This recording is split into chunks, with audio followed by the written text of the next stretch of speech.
Hello everyone, मेरा नाम अमन भार्गव है और welcome to this YouTube channel CUET express.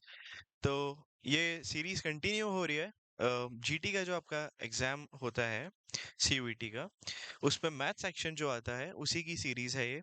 और आगे के 10 क्वेश्चंस जो प्रीवियस ईयर में आए हुए हैं वो हम कंटिन्यू करेंगे सीरीज में। बहुत ही शॉर्ट क्रिस्प तरीके से हम देखेंगे यहाँ पर।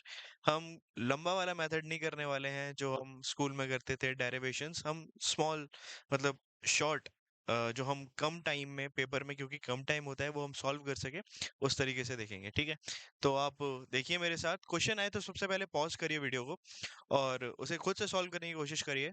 फिर देखिए मैं कैसे सॉल्व करवाता हूँ। और एक चीज़ और, अगर आपको वीडियो स्लो लगता है तो आप 1.25 या फिर 1.5 अपने अकॉर्डिंग वो करके वीडियो कंटिन्यू कर सकते हैं। ओके, चलिए शुरू करते हैं फर्स्ट क्वेश्चन से। और ये आने वाले एग्जाम के लिए बहुत इंपॉर्टेंट है वीडियो। तो सबसे पहले पहला क्वेश्चन है, पढ़िए आपकी स्क्रीन पर। इफ पीई, अब ये पीई क्या है ऐसा मत सोचिएगा, पीई क्या है, ये प्रोबेबिलिटी है। ठीक है, प्रोबेबिलिटी ऑफ इवेंट कितनी है? 0.05। 0.05 प्रोबेबिलिटी है किसी की। और हमसे पूछी है प्रोबेबिलिटी नॉट ई की क्या होगी, इवेंट ना होने की। होने की ये है, ना होने की क्या होगी? तो पूरी प्रोबेबिलिटी किसी की भी क्या होती है? 1। ठीक है, और ना होने की क्या हो जाएगी, उसमें से हम माइनस कर देंगे। बहुत ही ईजी है। इसको माइनस कर दीजिए तो आपके पास क्या आ जाएगा? 0.95 होने की प्रोबेबिलिटी ये है, तो 1 में से माइनस करके ना होने की प्रोबेबिलिटी ये आ जाएगी। कौन सा ऑप्शन होगा? Option C. बहुत इजी क्वेश्चन है सबसे पहला। ओके, आगे बढ़ते हैं। ये क्वेश्चन देखते हैं, फॉर्मूला बेस्ड है ये क्वेश्चन पूरा आपका, मेंसुरेशन का। Volume of a cone, volume of cone क्या होता है? ठीक है, वॉल्यूम ऑफ कोन, फॉर्मूले भूल गए होंगे, मैं यहाँ पर लिख देता हूँ। 1/3 पाई r स्क्वायर h। ठीक है, क्या ये फॉर्मूला सही है? हाँ भाई, सही है फॉर्मूला तो। ये फॉर्मूला ठीक है। इसके अलावा सेकंड वाला, क्या ये फॉर्मूला ठीक है? नहीं। अच्छा, ये तो वैसे ही ठीक नहीं है। एक बात समझिए, वॉल्यूम का जो यूनिट होती है ना, वो क्या होती है? मीटर क्यूब या फिर सेंटीमीटर क्यूब। अब तो यहाँ पर ही क्यूब हो गया और एक एच और हो गया, तो ये तो क्या हो गया? मीटर या फिर सेंटीमीटर की पावर 4, है ना? तो ये तो बिल्कुल ही गलत हो जाएगा। तो ये ऑप्शन नहीं हो सकता, बी वाला। C option, hemisphere. वॉल्यूम की बात हो रही है अगेन। पावर कितनी है? 2। कितनी होनी चाहिए? 3 होनी चाहिए। देख के ही इसे हम काट देंगे, ये भी गलत है। वॉल्यूम ऑफ हेमिस्फीयर क्या होता है? बिल्कुल करेक्ट है फॉर्मूला, 2/3 पाई r क्यूब। ये होता है हेमिस्फीयर का, यानी कि आधा स्फीयर। आधा स्फीयर। पूरे स्फीयर का क्या होता है फॉर्मूला? 4/3 पाई r क्यूब। ओके, तो ये फॉर्मूला ठीक है। वॉल्यूम ऑफ अ सिलेंडर, अब दोबारा देखिए, पावर यहाँ कितनी हो गई? 4, 3 और 1, 4। ऑप्शन ये भी गलत हो जाएगा। तो कितने ऑप्शंस गलत है इसमें? इनकरेक्ट पूछे आपसे, इनकरेक्ट कौन कौन से हो जाएंगे? बी, सी और ई। ये आपका आंसर हो जाएगा। ठीक है, तो ये थोड़ा ऑप्शन गलत है, इसको मैं ठीक कर देता हूँ। यहाँ पर बी कर लीजिए आप, तो ये आपका ऑप्शन सी सही हो जाएगा। ओके, क्वेश्चन में ये जरूर पढ़ लीजिएगा, आपको इनकरेक्ट पूछा है या करेक्ट पूछा है। कभी कभी क्या होता है, सही है, सही वाला देखकर हमने आंसर लगा दिया, लेकिन उसमें इनकरेक्ट पूछा था। ओके, कौन सा नहीं होगा। ओके, आगे बढ़ते हैं। Third question. A man standing on the bank of a river observe that angle subtended by a tree standing on the opposite bank is 60 degree on his side of bank। एक आदमी खड़ा हुआ है कहाँ पर? नदी किनारे, बैंक ऑफ रिवर। तो मान लेते हैं ये है हमारी नदी, और यहाँ पर ये आदमी खड़ा हुआ। यहाँ पर एक है ट्री, ये है ट्री। तो क्या पढ़ रहे हैं हम? The angle subtended bye tree standing on opposite bank. ठीक है, यहाँ पर अपोजिट, अपोजिट कितना है? 60 डिग्री, 60 डिग्री है। आगे क्या बोला है? When he moved away 24 from the bank, 24 meter move away, away हो गया, वापस आ गया, वापस यहाँ से इस तरफ आ गया। कितना? 24 meter. He finds the angle to be 30 degree. यहाँ का जो इसे एंगल मिलता है, कितना मिलता है फिर? यहाँ का इसे एंगल कितना मिलता है? 30 डिग्री। ये वाला एंगल इसे मिल रहा है 30 डिग्री। ठीक है, find the breadth of the river. आपसे पूछा है क्या ये? आपसे ये पूछा है, आपसे रिवर की लंबाई पूछी है, एक्स। ओके, सॉल्व करते हैं इसे। पहले नाम ले लेते हैं हम इसका, ए पॉइंट का, बी, सी, डी। ठीक है, तो आप सबसे पहले कौन सा ट्राइंगल लेंगे? हम एक काम करते हैं, ट्राइंगल लेते हैं B C D. Triangle B C D. Triangle B C D में हमें क्या मिलेगा? दिस अपॉन दिस, यानी कि परपेंडिकुलर अपॉन बेस क्या होता है? 10, 10 60। 10 60 क्या हो जाएगा आपके पास? इसकी हाइट हम ले लेते हैं क्या, एक्स की टर्म्स में ही निकालेंगे, तो हम हाइट अभी डीसी मान लेते हैं। हम और वेरिएबल्स यूज नहीं करेंगे यहाँ पर। BC, DC upon BC. Okay, 60 क्या होता है? √3 equals to DC, DC, BC क्या माना है? एक्स, एक्स लिख दीजिए। तो आपके पास यहाँ से डीसी की वैल्यू क्या आएगी? डीसी इक्वल्स टू क्या हो जाएगा आपके पास? √3x। ओके, ये आपकी वैल्यू आ चुकी है क्या? √3x।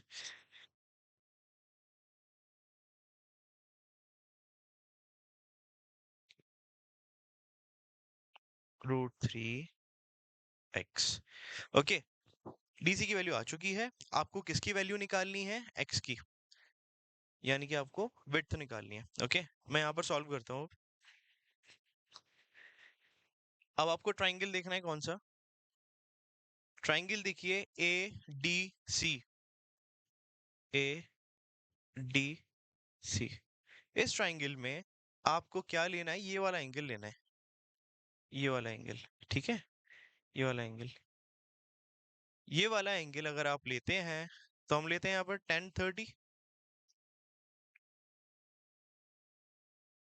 अच्छा, पता कैसे चलेगा हम tan ले रहे हैं, साइन ले रहे हैं, कॉस ले रहे हैं? क्यों ले रहे हैं? इसलिए ले रहे हैं हम क्योंकि हमारे पास ये और ये गिवन है, परपेंडिकुलर और बेस। हाइपोटेनियस का तो कहीं नाम ही नहीं है ना, है ना? इसलिए हम क्या ले रहे हैं? परपेंडिकुलर और बेस, दिस एंड दिस। तो 10 30 आपका क्या होता है? 1/√3। ओके, यहाँ पर क्या हो जाएगा? DC upon AC, DC upon AC. 10 30 1/√3 equals to DC क्या है हमारे पास? √3x अपॉन एसी क्या है आपके पास? एसी है आपके पास 24 + x। क्रॉस मल्टीप्लाई कर लीजिए इसको, क्रॉस मल्टीप्लाई करेंगे तो क्या मिलेगा? इसे मैं ऊपर लिख देता हूँ थोड़ा।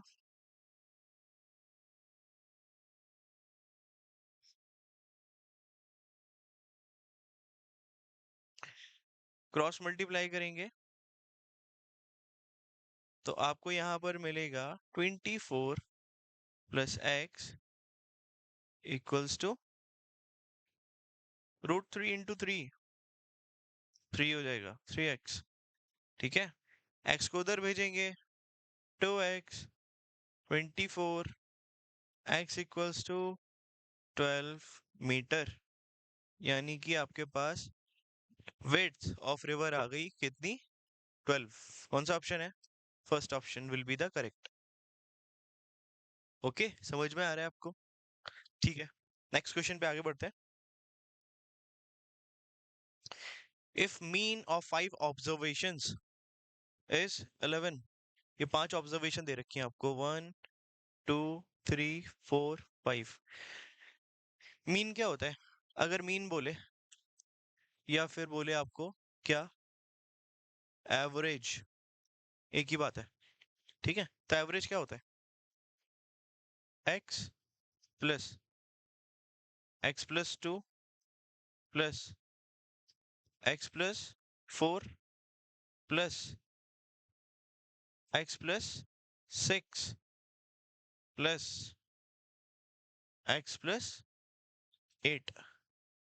तो हमारे पास कितने नंबर्स हैं यहाँ पर, कितने टर्म्स हैं? 1 2 3 4 5।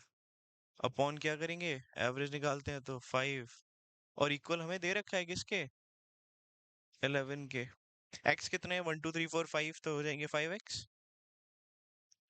इसको ऐड करिए, 2 और 20 equals to 5 into 11, 5 into 11 55।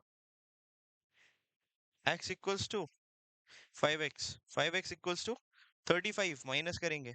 Okay, x equals to 7। ठीक है, x की वैल्यू आ गई, ये पूछी थी आपसे, option A correct answer. Okay, समझ में आ रहा है? लाइक कर दीजिए फिर वीडियो को प्लीज। आगे बढ़ते हैं, अगला क्वेश्चन, ये बहुत इंटरेस्टिंग क्वेश्चन है, इजी वे में सॉल्व करेंगे। Amar is 16th from the left, एक एक करके सॉल्व करेंगे यहाँ पर, एक एक करके मतलब एक एक पार्ट पढ़ेंगे और सॉल्व करेंगे। Amar is 16 from the left, left ये है हमारा, लेफ्ट हमारा ये है। Amar is 16 from the left end of in a row of boys, obviously लड़कों की रो में होगा, तो 16th है वो अमर, है ना? तो हम मान सकते हैं कि यहाँ पर 15 लोग होंगे, फिर यहाँ पर कहीं अमर आएगा।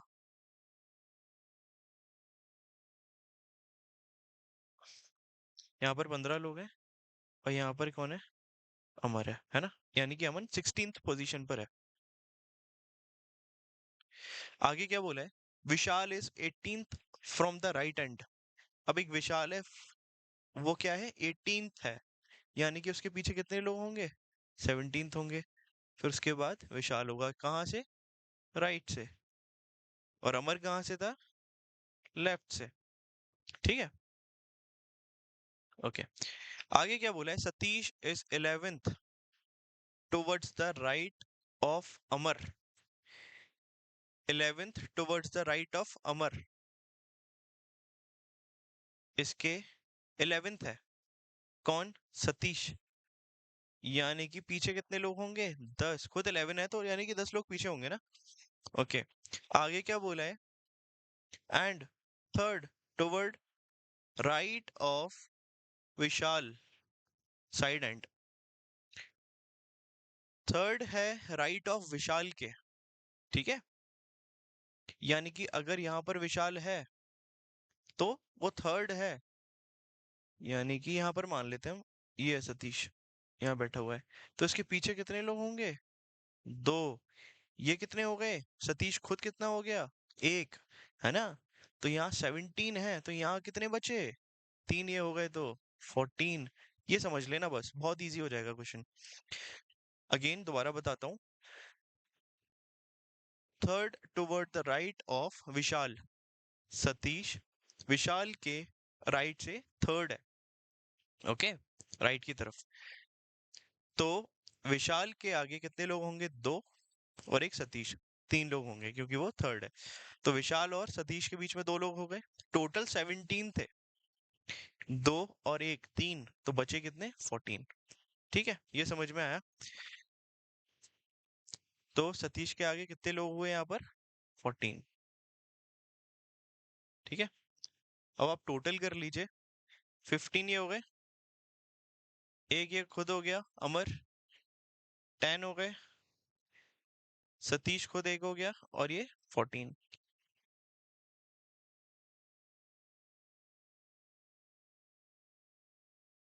टोटल करिए कितने हो रहे हैं, 15, 16, 26, 27, 27 और 14, 41। टोटल लोग कितने हो गए, 41 लोग इन a row.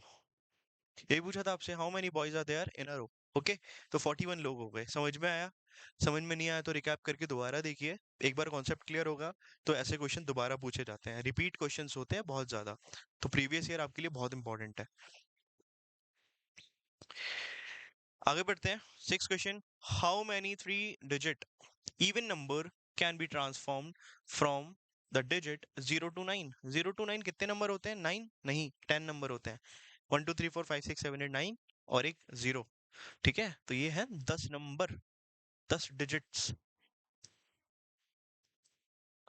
Okay, if repetition of digits are allowed, अगर रिपीटेशन अलाउड है डिजिट्स का, तो आपसे पूछा है how many 3 digit even number can be formed. देखो, 3 डिजिट इवन नंबर के लिए क्या होना चाहिए, सबसे पहले यहाँ पर 0 नहीं हो सकता, तो यहाँ पर कितने नंबर बचे 10 में से, 9 है ना। तो यहाँ पर कितने नंबर आ सकते हैं, 9। सेकंड पर कोई भी आ सकता है, 10 के 10 आ सकते हैं, है ना। अब आते हैं वंस प्लेस। वंस प्लेस अगर इवन नंबर चाहिए तो क्या क्या आ सकता है यहाँ पर, 0 आ सकता है, 2, 4, 6 और 8, ये आ सकते हैं, है ना। कितने हो गए ये, 5। कितने नंबर बन सकते हैं, इनको मल्टीप्लाई कर दीजिए पता चल जाएगा। 9 × 10, 90 × 5, 450 numbers, even numbers can be formed। 450 will be the answer। आगे बढ़ते हैं। ओके, इसी में सॉल्व करेंगे इसको हम, है ना।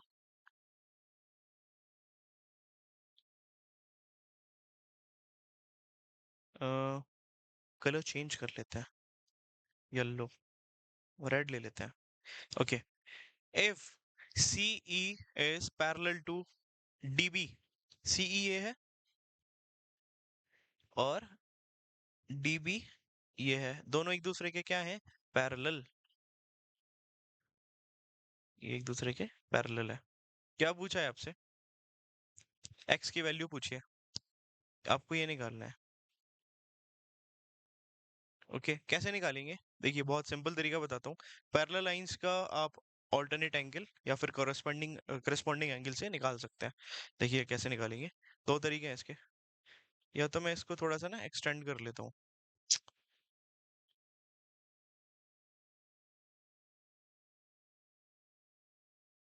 इसको मैं यहाँ पर एक्सटेंड कर लेता हूँ। तो आप एक बात बताइए, क्या ये वाला एंगल और ये वाला एंगल सेम हो जाएंगे, है ना। तो ये कितना हो जाएगा, 75। अब आप ये देखिए, ये पूरा एंगल ये वाला, यानी कि 60 + x + 75 एक लीनियर इक्वेशन बना रहा है। लीनियर इक्वेशन नहीं, linear angle. Okay, linear angle बना रहा है। कितना हो जाएगा, 180। लीनियर मतलब एक लाइन, 180 डिग्री। प्लस कर लीजिए 60, 135, 135 + x = 180।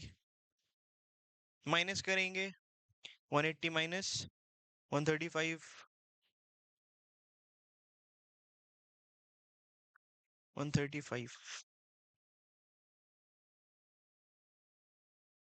कितना आएगा आंसर,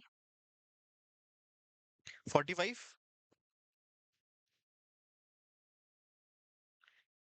ओरली भी सॉल्व कर सकते हैं, है ना, प्रैक्टिस अच्छी हो तो। आपका A option is the right answer. Next बढ़ते हैं। ओके, अगला क्वेश्चन है आपके पास, 800 बिकम्स, देखो यहीं पे समझाऊंगा बहुत सिंपल तरीके से। अच्छा क्वेश्चन है ना, ध्यान से समझना, मजा आएगा आपको। 800 है, 800 becomes 956 in 3 years. यहां से यहां पहुंचे 3 साल में कितने रुपए बढ़े हैं हमारे पास? क्या 156 रुपीज बढ़े हैं? कितने साल में? कितने साल में? 3 साल में। ओके, अगर 156 रुपीज बढ़े हैं 3 साल में, तो 1 साल में कितने बढ़ेंगे? तो क्या कर दीजिए, इसको डिवाइड कर दीजिए 3 से। तो क्या आपके पास 52 आ जाएगा?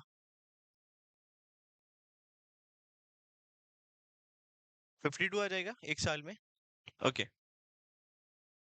If the rate of interest is increased by 4%। ठीक है, अब ये बोल रहा है कि रेट ऑफ इंटरेस्ट बढ़ा दिया गया 4% से, तो 800 रुपीज 3 साल में कितने हो जाएंगे? ठीक है, हम देखते हैं। सबसे पहले इसका रेट ऑफ इंटरेस्ट निकालेंगे। रेट ऑफ इंटरेस्ट क्या फॉर्मूला होता है इसका? एस आई का क्या फॉर्मूला होता है? S I is equals to P R T upon 100। हाँ जी, यही होता है। ओके, इसकी रेट ऑफ इंटरेस्ट निकाल लेते हैं हम, इजी तरीके से निकाल लेते हैं। 800 हमारे पास प्रिंसिपल है, 1 साल का इंटरेस्ट कितना है? 52, है ना, इंटू 100। जीरो से जीरो कटेगी, 4 से काट दीजिए इसको 13, और 4 से काट लीजिए इसको 2। तो आपके पास आ जाएगा 13/2%। ये हो जाएगा इसका rate of interest. Rate of interest आ चुका है आपके पास। अब आपको क्या निकालना है? आपको निकालना है अमाउंट, कितना हो जाएगा 3 साल बाद। ओके, ऐसा ही निकाल लेते हैं पहले। ऐसा ही कितनी हो जाएगी? 800 प्रिंसिपल, आर यानी कि 13/2 इंटू टी 3 साल बाद अपॉन 100। इसको सॉल्व करेंगे, जीरो से जीरो कट जाएगा, 2 से ये कट जाएगा 4 टाइम्स। ओके, 13 3 जा 39, इसको मल्टीप्लाई कर लेंगे। 12 इंटू 13। ओके, कितना हो जाएगा ये? 130 और 26, 152। एक मिनट, कुछ मिस्टेक हुई है क्या? Okay okay okay, 1 second. हमारे क्वेश्चन में हमको क्या बोला था? इसका इंटरेस्ट इंक्रीज करना है। Interest, okay. अच्छा, 13/2 इसका इंटरेस्ट है, और हमसे बोला है कि इसका इंटरेस्ट बढ़ाना है हमें 4% से। तो 4% इसको बढ़ाएंगे, तो प्लस कर लेते हैं। 13/2 +4, इसको आप सॉल्व करेंगे तो कितना आ जाएगा? ये 8 हो जाएगा। 8 + 13 इज इक्वल्स टू 21/2। ठीक है, ये मिस्टेक हो गई थी, कोई दिक्कत नहीं है, सॉल्व कर लेते हैं अब। तो आपके पास जो ऐसा ही होगा आपका, कितना आएगा? 800 इंटू आर, कितना हो जाएगा आपके पास? 21/2, 21/2 इंटू टाइम 3 years, और अपॉन 100। जीरो से जीरो कट जाएंगी, 2 से 8 कट जाएगा 4 टाइम्स। अब इसको मल्टीप्लाई करेंगे हम, तो यहाँ पर हमारे पास हो जाएगा 84/3। कितना आएगा? 2 24 25। ओके,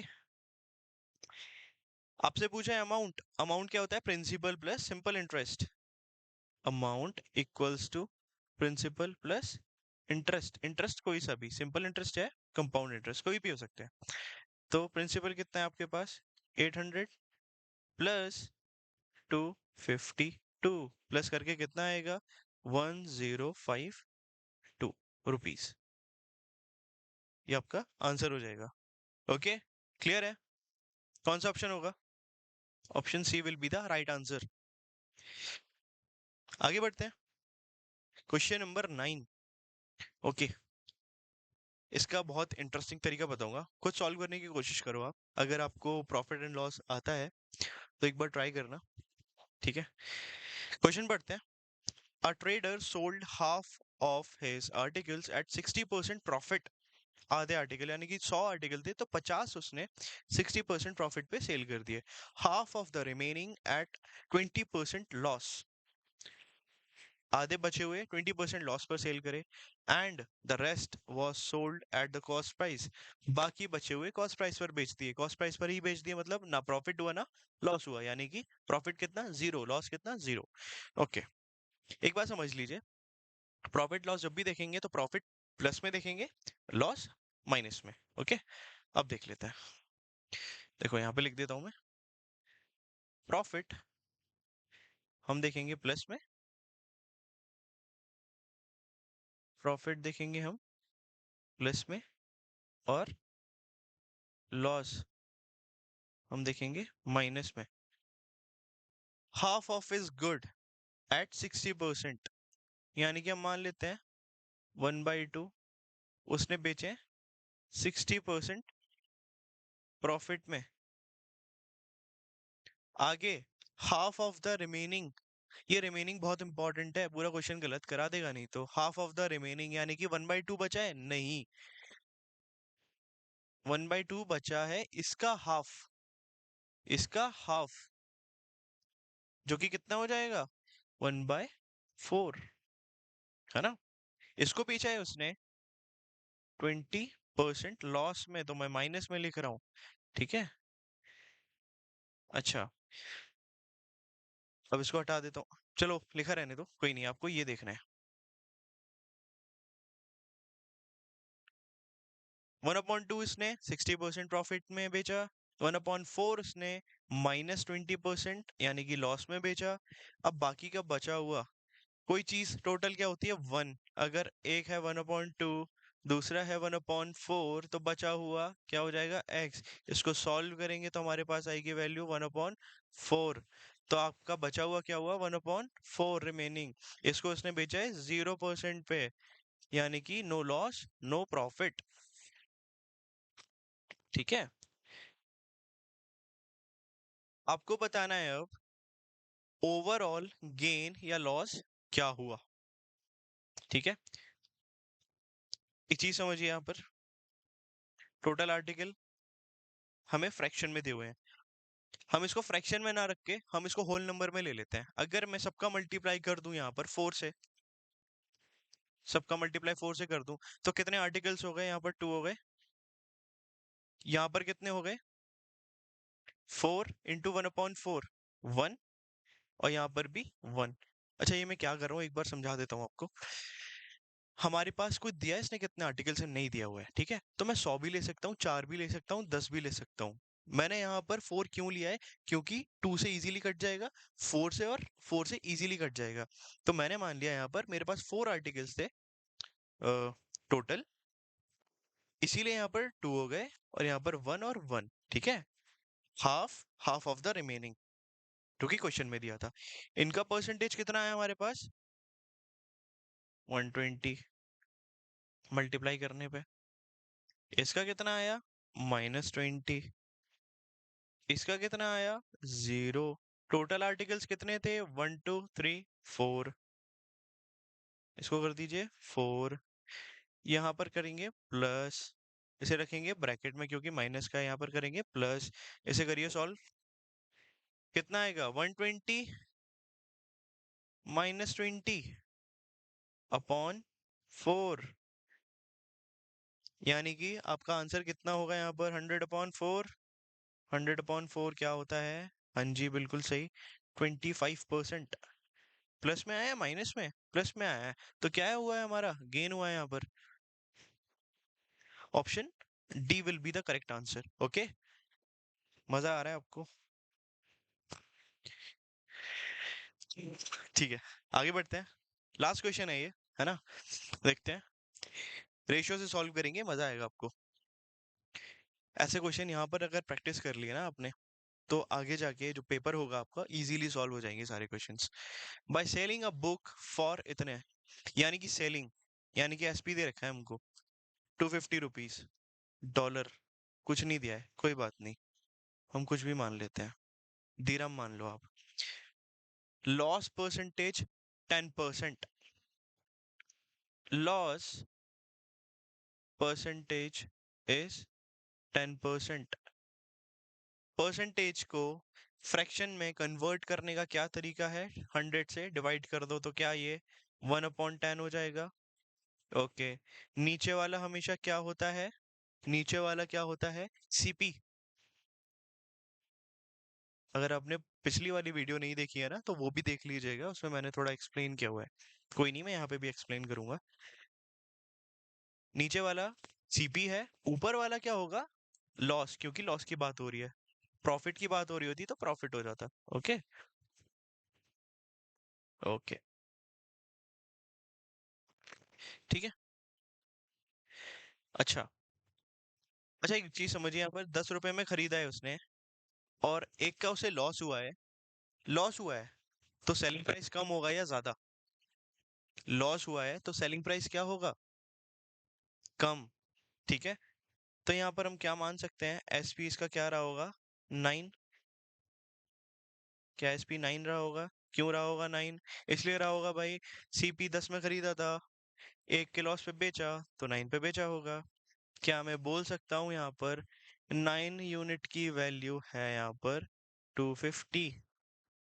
तो हमसे पूछा है कॉस्ट प्राइस क्या होगा? कॉस्ट प्राइस की वैल्यू हमारे पास है 10, 10 की वैल्यू पूछी है, निकालिए। 250 अपॉन 9 इंटू 10, यही तरीका है ना सॉल्व करने का। 9 से इसको काट दीजिए, पॉइंट में आंसर आएगा, पूरा कटेगा नहीं। 9 से 18, 18 से कितना बचेगा आपके पास? 7, 0, 7, 63, 63 में से 70 से माइनस करेंगे, फिर से 7 बचेगा, है ना? और ये ऐसे ही कंटिन्यू रहेगा, 0.77 आपका आंसर आ जाएगा। ओके,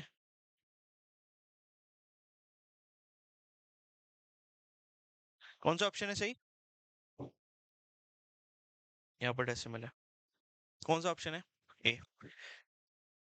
ओके, तो ये आपका लास्ट क्वेश्चन था। आई होप आपको मजा आया होगा सॉल्व करने में, सीखने में, कुछ नया सीखा होगा आपने। अगर आपने कुछ नया सीखा है, आपको वीडियो लेक्चर अच्छा लगा, तो प्लीज़ लाइक करिए, आगे के चैनल पर जो वीडियो आने वाले हैं और देखिए, ठीक है? Till then keep working hard. Okay, मिलते हैं दोबारा से। Bye bye.